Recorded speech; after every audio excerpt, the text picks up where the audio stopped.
Welcome. In today's video, you'll learn how to allow WhatsApp Web to ask for clipboard access on your computer after the new update.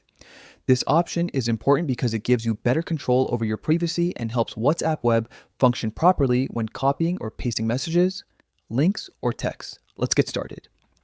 First, open WhatsApp Web on your browser. You can do this by visiting the web page and signing in with the QR code from your mobile app. Once WhatsApp Web is open, take a look at the top of your browser window.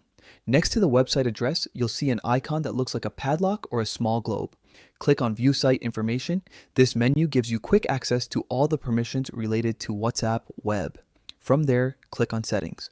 This will open a detailed panel where you can view and manage how WhatsApp Web interacts with your browser's features. Now, under the Permission section, look for an option that says More Settings Permissions. This is where all advanced permission controls are stored. Click on it to open the next screen. Here you'll see a list of several permissions, such as camera, microphone, notifications, and clipboard. Find the setting labeled Clipboard. This controls whether WhatsApp Web can access what you copy on your device. Next to Clipboard, you'll have a few different choices like Allow, Block, or Ask. Choose Ask. This option ensures that every time WhatsApp Web needs Clipboard access, your browser will prompt you before allowing it. It's the perfect balance between convenience and privacy. Once you've selected Ask, close the settings panel and refresh your WhatsApp Web tab. The new permission will take effect right away. And that's it.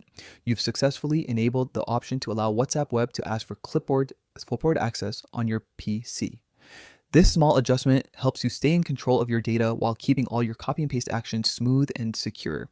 Thanks for watching.